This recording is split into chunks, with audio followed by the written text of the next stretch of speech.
I'm Sonia Azad. Welcome to The Shift, a place to inspire growth, resilience, and wisdom, real connection, healthy conversation as we navigate life's changes and challenges together. Because, as I like to say, we are all each other's teachers. Thanks to our friends at The Wealth Woman for making this podcast possible. Hair and makeup generously provided by Glam House Collective. Hi there, welcome back to The Shift. I'm Sonia Azad. We are at Sanctum Med and Wellness today, and I'm joined by Dr. Roxanne Pero. It is so nice to see you. Thanks for having me. And actually officially meet you in person. I'm a big fan, I'm a girl fan. Oh, thank you. Tell everyone what you do. So I am, training-wise, I am an obstetrician and gynecologist. I have been an OBGYN in private practice for the last 11 years. And I often say, though, that I'm a conventional doctor in rehab, really. I transitioned to lifestyle medicine through my accreditation and board certification through the American College of Lifestyle Medicine about 5 years ago, and working on getting my board certification for functional medicine right now, and doing just that integration of holistic medicine with quote-unquote modern medicine, what we've been doing. Yeah, so. And I am such a big fan of all of that, which is why I wanted to talk to you today. I'm starting out each episode asking people, how are you doing today in one word, a little one-word check-in, but you have to be honest. So how are you doing today? Oh. I'll be honest, a little frazzled. I went from, seeing, my visits are 1.5 hour visits, and so to get to really know a patient in that time period, you would think, oh, well, you have an hour and a half, but you really do a lot of unfolding and unpacking. And so I went from a visit to coming here. Yeah. So a little bit frazzled, but okay, it's well, we're better. Gonna take a deep breath. And the thing that also I want to mention, because it is really important, is you're a mom, and you are not a mom of one. Right.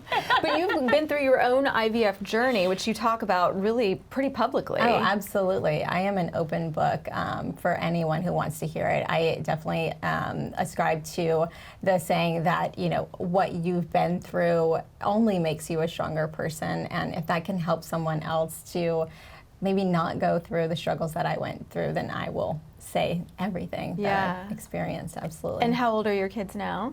So the oldest is 7, and then twins are 5, and then little baby Ella will be 2 in April. Amazing. So, yeah. So I can't imagine why you're frazzled.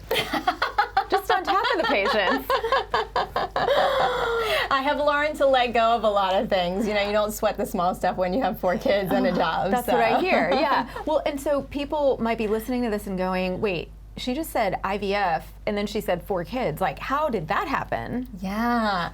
So, we started off our fertility journey when I was 30. I went through school, I was in residency. My husband and I have been married for a couple of years, and we said, this is a good time to start having children.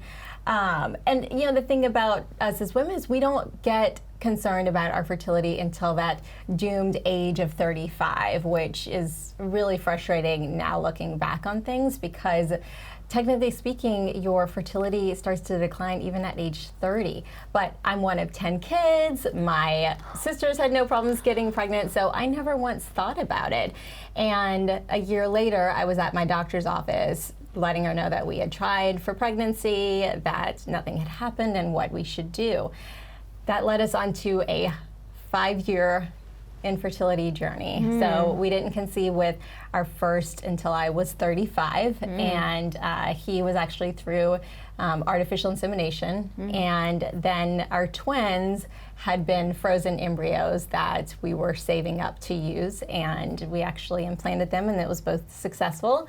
And then at age 40, I decided we didn't have enough kids and we wanted to adopt another one, so that's how Ella came along. So that's amazing. I think your story and the fact that you're willing to share it gives a lot of people so much hope. I mean, I know so many women who are like, I've been trying forever, and I'm so discouraged, and maybe I should just give up. Maybe like this is a sign. Maybe God's telling me I shouldn't have kids. Right. And it's changing that definition of what it means to be a mom. You know, there was in no way did I become a mom naturally. Yet I am a mom to 4 children. So your sort of what I consider expertise, or what you share about a lot, is two things that come to mind: endometriosis and fibroids. Yes. And so I want to hit both of these topics because I feel like they affect a lot of women. But is this common? Absolutely. Okay. So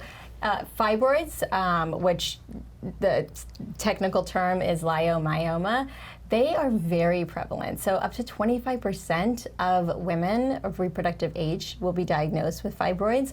The percentage in Black women is up to 80%. Whoa. Very common. And unfortunately, and I think for Black women, it's that perception, oh, well, I'm not surprised that I'm diagnosed with fibroids because I'm a Black female. And so I think that sometimes the empowerment and the education around it gets lost because it's just a family thing or a genetic thing, without actually owning that diagnosis for yourself and beyond just using it for fertility purposes. Well, you know, if I'm not trying to get pregnant, then I don't really care about these fibroids. They impact so much of your overall health. So do we know why Black women are so severely impacted? We are not certain why. Yeah. So just the genetic makeup and how the environmental exposures that we come into contact with. You know, a lot of what runs in our family is nutrition, and so especially for our Black culture, you know, what we eat is a part of just who we are for Black, especially U.S. history. Unfortunately, those things that we eat aren't always the healthiest things for us, and studies have definitely shown associations between dairy products and red meat as drivers for fibroid growth. For people who may be listening or watching and go, well, I'm not familiar. What are fibroids? What is the issue here? What happens to the body? Yeah. So fibroids start so you have 3 layers of your uterus. You have the inner layer called the endometrium, the muscle or the thick layer that will contract when you're having period pain or when, you know, if you're pushing out a baby, and then the thin little skin layer. Well, that muscle layer is the part that can overgrow and cause little circular shaped, they say benign tumors, but for me and for everyone else who suffered with fibroids, they're not benign. They definitely cause a lot of debilitating symptoms, but you get that overgrowth of that muscle, of that tissue. And so that muscle holds a lot of what are called prostaglandins, which help with contraction. Well, if you've got an overgrowth of that, then your periods are going to be more painful. They're going to be heavier. And left unchecked, fibroids can really also impact your urinary tract. They can push on your bladder. They can cause issues with your colon by obstructing your colon. And I've seen fibroids that go up past a woman's umbilicus, their belly button, in a lot of cases. So I have also heard from women who go, you know, I was suffering from fibroid pain for 2 or 3 years until I finally had them removed. Is it that people don't know what the pain is or what some of the symptoms mean? Yeah. Okay. You know, we've been conditioned for so long as women, like, you know, well, we don't want to complain when we're in this man's workforce world. We don't want to complain about period pain. Like, that's so, you know, beneath me. I'm corporate. I'm, you know, a medical doctor. I'm a partner. If you're having debilitating pain, that's more than just your normal run-of-the-mill. If you're feeling you need to pop NSAIDs, ibuprofen, Tylenol all the time, and then as soon as you get home, you're curling up on the couch with a heat pad, there's something more to that. And if you go to a doctor who says, oh, that's normal, of course, you're bleeding, that it's going to be uncomfortable, it's going to be painful, you need to find a different doctor. And do you just go to your gynecologist or do you go to a specialist? A gynecologist, okay. Yeah. Every gynecologist should be trained on how to diagnose and treat fibroids. And what is the treatment? I mean, I know we talked about having them removed, so how intense is that process? What does it look like? So, you know, that's a relatively easy thing for a lot of people to comprehend. Well, if I have these benign overgrowths, I'll just get them removed. Unfortunately, for women who get fibroids removed, if lifestyle interventions and changes aren't made, they will grow back, because the majority of the time when you've got, for instance, 3, likely you have a couple more that are so small that the surgeon can't identify them at the time of the procedure. So you have them removed, the ones that they can identify, and then the other ones slowly start to grow back. The choice for surgery really comes down to how big are the fibroids? Are they impacting your fertility? Are they impacting your quality of life? Are you anemic? Are you severely low on iron to the point that if you don't have surgery to remove them, are you going to need a blood transfusion? So it's not something that I necessarily advocate for every woman. And this day and age where we're in the medical climate of, well, let me just give you a pill or let me remove it, I really do try to empower patients to say, look, own this. These are your fibroids, and as you who as they developed in your body can also start to heal these as well. And there's really been good studies that have shown that the way that you eat can actually shrink fibroids. Wow. So, yeah, you mentioned lifestyle shifts, and I'm like going, okay, what is it? Tell us what to do. How do you do this? So in the setting of fibroids, and as well as polycystic ovary syndrome or endometriosis, those are relatively estrogen dominant states. So when you think about the 2 main female hormones that we always talk about, estrogen and progesterone, PCOS, endometriosis, fibroids, those tend to be states where what your baseline estrogen would be compared to your progesterone, it's a little bit higher, okay? And it's almost like you've got this vicious cycle, because now you've grown fibroids that want more hormones, and you've got, so endometriosis is where the lining, that endometrium of the uterus, grows outside of the uterus. So you've got tissue that wants more hormones. And so for a lot of patients, we talk about, well, how can we bring down that estrogen? So we know, it's already been proven, as crazy as it sounds, that plastics, that BPA, phthalates, they have endocrine disruptors that can increase the likelihood that you're circulating more hormones in your body. So those are things that I tell patients, you need to start to look at what you're even putting on your skin with a fine-tooth comb. Alcohol intake is huge. So alcohol and estrogen both get detoxified by the liver. If you've got alcohol, your body is going to preferentially say, this is literally a poison. I've got to put estrogen detoxification on the back burner. So you're going to have more circulating estrogen in those states. So, I think that sometimes it can feel overwhelming to talk to patients about all the lifestyle changes that they can make, but even making small changes can go a long way for those disease processes. Well, I mean, you have shifted from more traditional, I guess, medicine to now working on this, sort of merge between East and West, functional medicine. Do people look at you like you're crazy when you suggest some of this stuff? Are they like, seriously? I think having that experience that I've been there makes a huge difference for them. So I've been plant-based now for the last 5 years. Much to my friends' disappointments, I don't get drunk anymore and make a fool out of myself. And so I've learned to, like I said, I think accepting that this is part of who I am, and not being disappointed in my body for giving me these diagnoses, but standing up and really feeling empowered to say I can control these. I don't need birth control pills. I don't necessarily need surgery. I have to learn to work within the confines of what I have been given, for my body. And it only increases your resiliency. Yeah.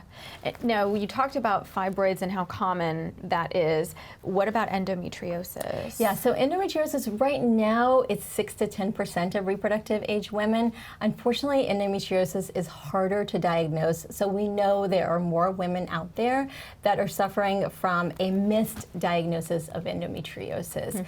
Gold standard for treatment is a laparoscopic surgery, a procedure where you're put to sleep. And so, especially for young teenagers who are coming in complaining of heavy, painful periods, pain in between their cycles, there's obviously hesitancy to put a 15-year-old to sleep to diagnose them with endometriosis. And for me in my practice, I tend to tell patients, look, if it walks like a duck and talks like a duck, then it probably is. You know, if you have that family history of endometriosis, which we definitely see a genetic predisposition, then it's probably safe to say, well, let's start doing the interventions that are more holistic. And then if those aren't helping, then yes, it would be a good idea for us to plan surgery where we're actually not just diagnosing you, but we're also treating. We're doing an excisional procedure and removing what you have there.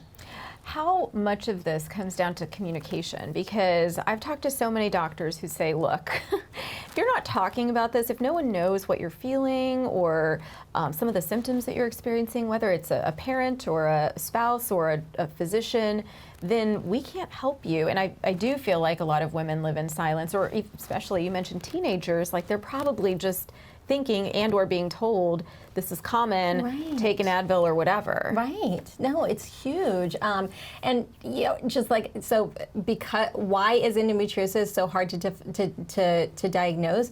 Not only because the procedure is a gold standard, but also because those symptoms that patients complain about, a lot of providers dismiss them as normal. And so they get placed on birth control pills, they come off of the birth control pills when they're ready to get pregnant, and they can't conceive. So I think that you have to advocate for yourself. In the climate that we're in right now, where providers are seeing 25, 30 patients in a 7-hour window, if you're not feeling like someone is giving you the time to voice your concerns, then unfortunately, you've got to keep trying different ones until you find someone. Yeah. What would you say is the most common misconception? You know, people come in and they go, I either know what this is or maybe I have no idea what this is. And then you say something that just kind of like makes their jaw drop. Like, wow, like that would actually work, or that's what I have, or what, you know what I mean? It could be anything. Yeah, I mean, I think it's really surprising for people to think that nutrition changes can make such a huge impact on their disease process, you know? But that's when education comes in, you know? That's when you're talking about, you know, high fiber foods that feed your natural gut, which then help to metabolize estrogen how it should. And then, you know, avoiding, again, like I said, alcohol, avoiding Tylenol products because you want your liver to be optimized to help to deal with that.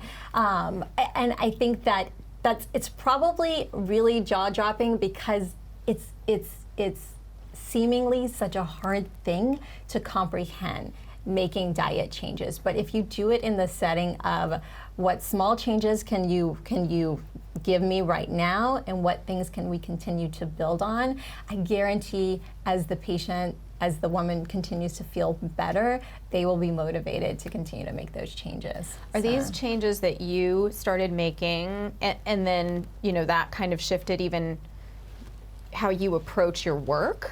So I started making these changes. So at the whole time that we were going through fertility, it was always, and you know, I say 5 years, it literally was that. If we weren't doing an IVF cycle, we were trying artificial insemination, and we were going back and forth and back and forth. And I retrospectively look back at that time and really say, you know, I loved my doctors. Obviously, they helped me to conceive 3 healthy children.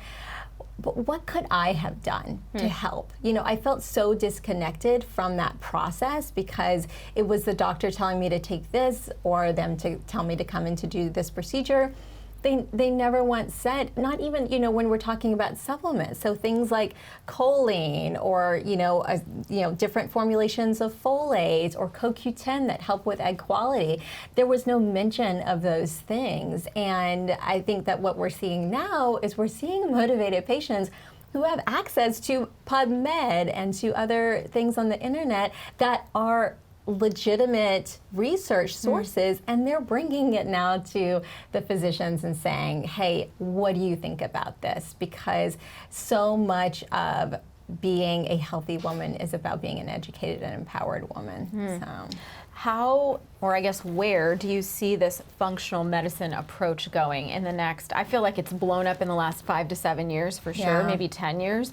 But like I think ahead to, especially with this new generation that you're talking about, the next 5 or 10 years being a huge swing in that direction.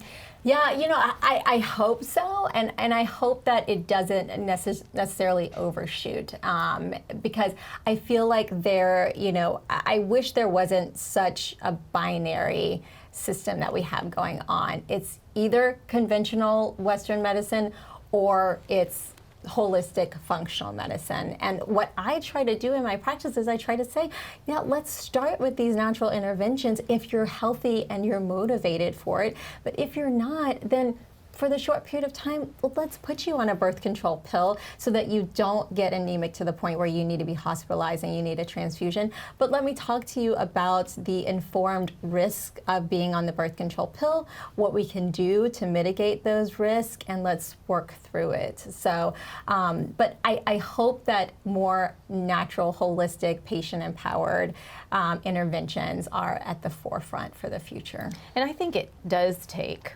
I'll just go on the record as saying a 2-hour sit down, let's unpack some stuff with your doctor session versus once a year for 20 minutes. Like, Right. Yep, everything seems good, bye. Right. Like, I think you get so much more out of that. So even if you're dovetailing these two people and experiences and appointments, or maybe it's more than 2 a year, I think it definitely is meaningful to do that. Absolutely. Yeah. Absolutely. And possibly life-changing.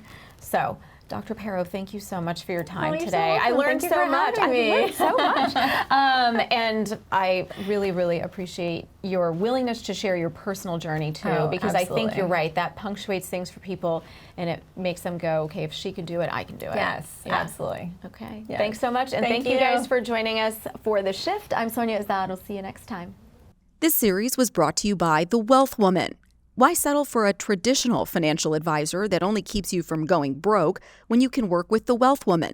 She'll show you how to build wealth for both your lifetime and generations to come. Money is just a tool to help you build a life you're excited about. Visit www.wealthwoman.com to learn more. And don't forget about our friends at Glam House Collective. Let's get glam.